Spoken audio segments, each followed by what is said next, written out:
welcome back to Children's Church. I'm so glad to have you here with me. And all this month we've been talking about little faith, big miracles. And today we're talking about little faith, big escape. So you guys have heard the story before of the 10 plagues and the Israelites fleeing Egypt where they were held in slavery. We're telling a little bit after that story. They are still running, and the Pharaoh and the Egyptians are in pursuit. We're in the book of Exodus, which means to leave, and we're in chapter 14. Then the Lord spoke to Moses, "Tell the Israelites to turn back and camp in front of Pi-Hahiroth, between Migdol and the sea. You must camp in front of Baal-Zephon, facing it by the sea. Pharaoh will say to the Israelites, 'They are wandering the land in confusion,' and I will box them in. And he will pursue you. Then I will receive glory by means of Pharaoh and all his army, and the Egyptians will know I am Yahweh." So the Israelites did this. When the king of Egypt was told the people had fled, Pharaoh and his officials changed their mind about the people and said, "What have we done? We released the Israelites from serving us." So he got his chariot ready and took his troops with him. He took 600 of the best chariots and all the rest of the chariots of Egypt, with officers in each one. The Lord hardened the heart of Pharaoh, the king of Egypt, and pursued the Israelites who were going out triumphantly.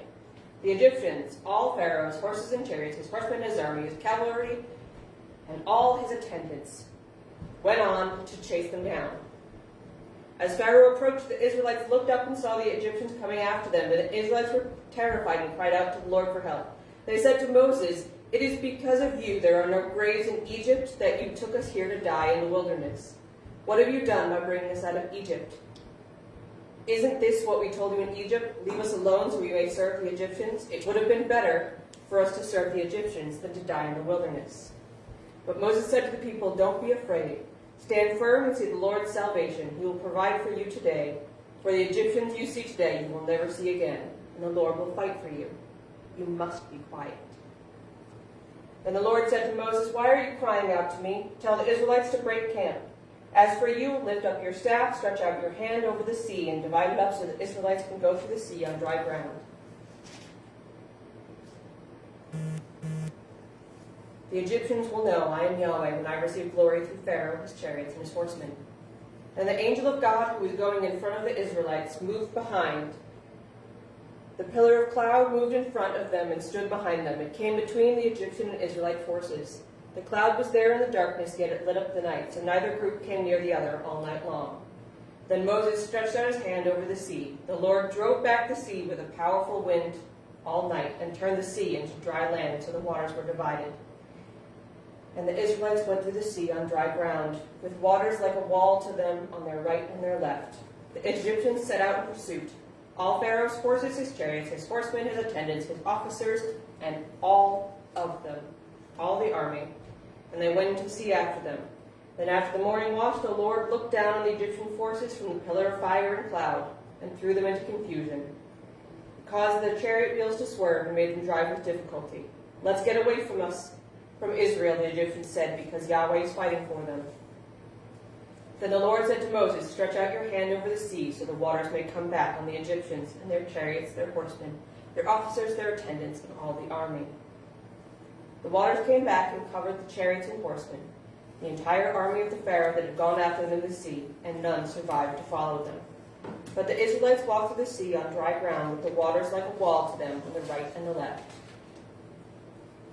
That day the Lord saved Israel from the power of the Egyptians. And Israel saw the Egyptians dead on the seashore. And when Israel saw the great power that the Lord used against the Egyptians, the people feared the Lord and believed in him and their servant Moses. The next chapter is a song of thanksgiving to God. They build an altar on the side of the Red Sea where this great miracle happened. So that's why I called it Little Faith, Big Escape, because did those people sound like they had faith? They were like, "Oh, we're going to die here." They asked God for help first, but they weren't actually expecting any. But Moses called out to God, and God said, "I had a plan. What are you all talking about? Do as I say. Everything's going to be all right. I didn't lead you out into the wilderness to let you die here." And I just love that story. A, that we remember it for so long, and B, that even with the faith of one person, They were all saved from the Pharaoh's wrath. Only one person needed to believe. And everyone was saved. What a big impact. The little faith that belonged to one person. A big miracle of 600 soldiers and Pharaoh himself disappearing underneath the waves, unable to hurt them any longer.